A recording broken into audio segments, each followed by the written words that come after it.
The story starts with a young boxer named Young. At just 16, he had already become a local celebrity thanks to his amazing boxing skills. One night, after winning a big match, Young was in a rush to get home. His mom and sister were waiting for him, and he couldn't wait to see them. But when he got there, what he found wasn't what he expected. Instead of warm hugs and congratulations, he walked into a nightmare. His mother and sister were lying there, lifeless. Suddenly, a man attacked him from behind. But Young, being the skilled boxer he was, quickly fought back and killed the attacker. Fast forward 2 years, in a school somewhere in town, a group of boys were talking about Young's story.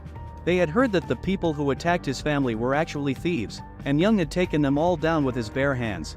Unfortunately, even though he acted in self-defense, he was charged with murder and sent to prison. One of the boys listening in was Subin, a new student at the school. Subin had switched schools to escape the bullying he faced at his previous one. He was finally starting to settle in and feel at ease when one day, the teacher introduced a new kid to the class, Tony. Subin froze when he saw him. Tony was a boxer too, and he used to be one of the bullies who tormented Subin at his old school. Seeing Tony again brought back all the fear Subin thought he had left behind. As soon as the teacher left the classroom, Tony wasted no time establishing his dominance. He started picking on and beating some kids for no reason, showing everyone who was in charge.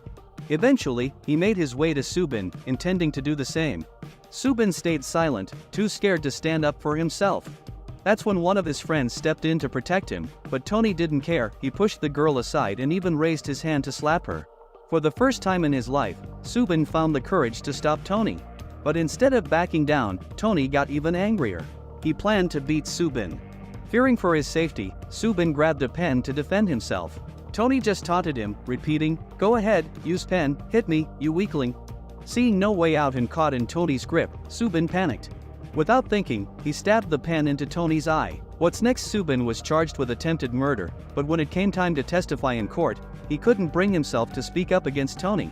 As a result, he was sentenced to 2 years in prison. On the bus ride to jail, Subin found himself seated next to none other than Young, the infamous boxer. Once they arrived at the prison, the inmates were split into different cells. Subin was placed with a thief named Min, and the two quickly became friends. It wasn't long before a fellow inmate told them about the dangerous situation within the prison walls.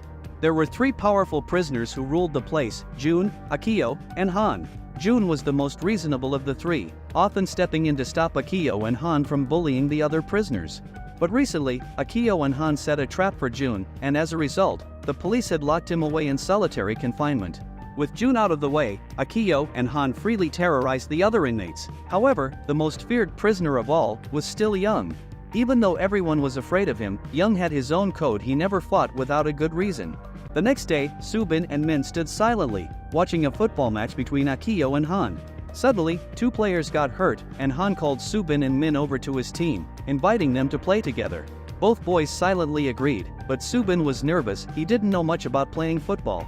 As a result, Han's team started losing, and Subin was unwilling to take any responsibility for the defeat in any circumstances. In frustration, Subin kicked the ball with his eyes closed, but by mistake, it went right between Akio's legs.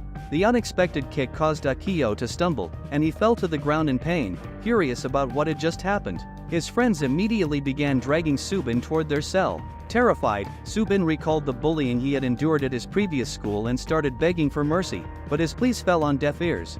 Just then, they noticed Young walking by. Instantly, they switched their behavior, acting as if they were friends with Subin. Seeing this, Subin realized that everyone in the prison respected Young. Fearing for his safety, he ran toward Young for help.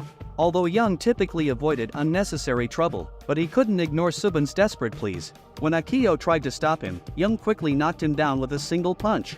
In the prison, the kids received lessons, but during class, Akio's glare remained fixed on Subin. He was determined to teach him a lesson at any cost. Immediately after class, a guard took Subin to meet someone, and to his shock, it was Tony. One of Tony's eyes was now severely damaged, a consequence of their previous encounter, and he had been expelled from school. Since then, Tony had been living on the streets, and he believed that all his misfortunes were Subin's fault.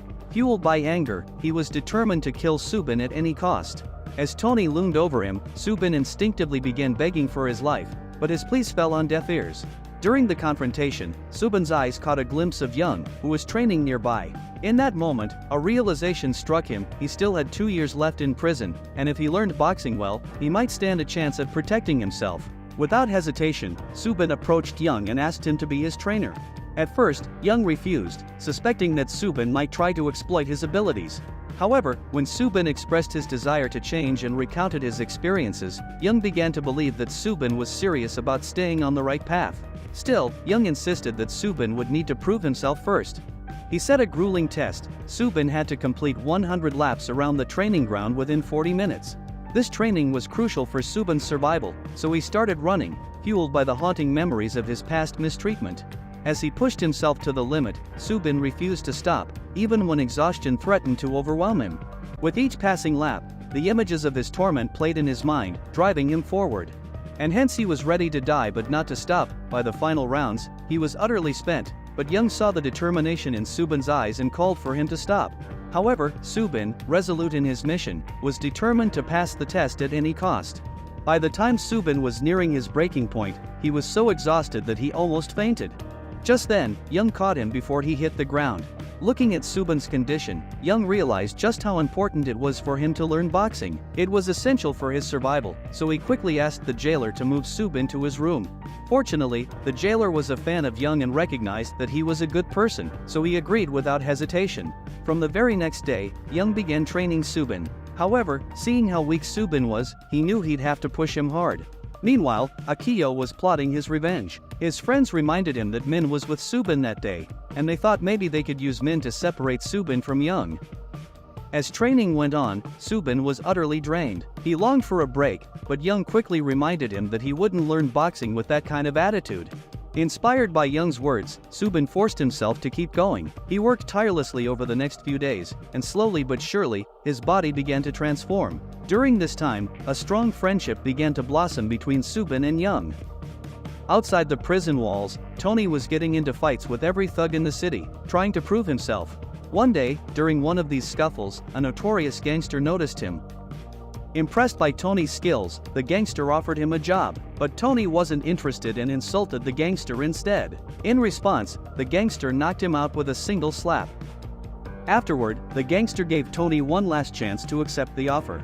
Desperate for money, Tony finally agreed to work for him, realizing he had no other choice. During lunch in the prison, Min leaned in and told Subin that soon, Young would be transferred to another prison. He would be sent away. He warned Subin that once that happened, he'd be left defenseless against Akio. Subin felt a wave of disappointment wash over him. Young hadn't mentioned anything about this, and he needed to talk to him right away. When Subin confronted Young, he explained that one day, Subin would have to stand up for himself, and that day was fast approaching. Subin nodded, understanding the importance of Young's words, and threw himself back into training. Meanwhile, Akito's gang was harassing Min. Subin sees this and rushed over.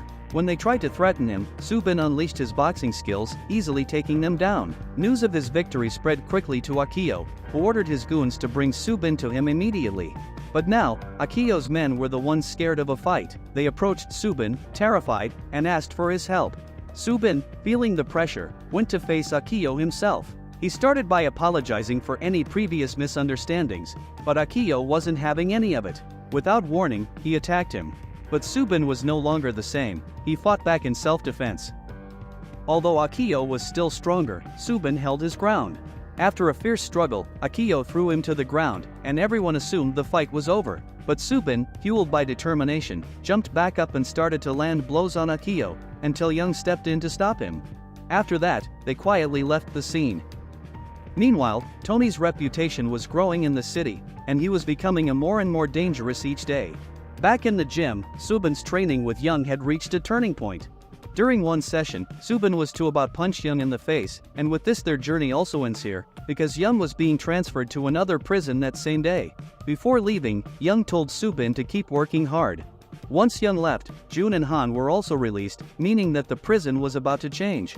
However, Han challenged Subin to a fight, promising that if Subin won, he would never bully anyone in the prison again. They agreed to meet in 5 days. In the meantime, Tony returned to see Subin, intrigued by the buzz surrounding his training. Instead of being intimidated, he was excited about the upcoming showdown. When the day of the fight arrived, Han and Subin pushed each other to their limits.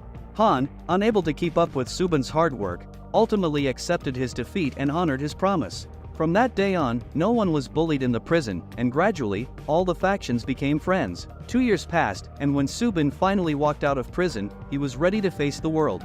In a rematch against Tony, both fighters were so agile that they couldn't land a hit on each other at first.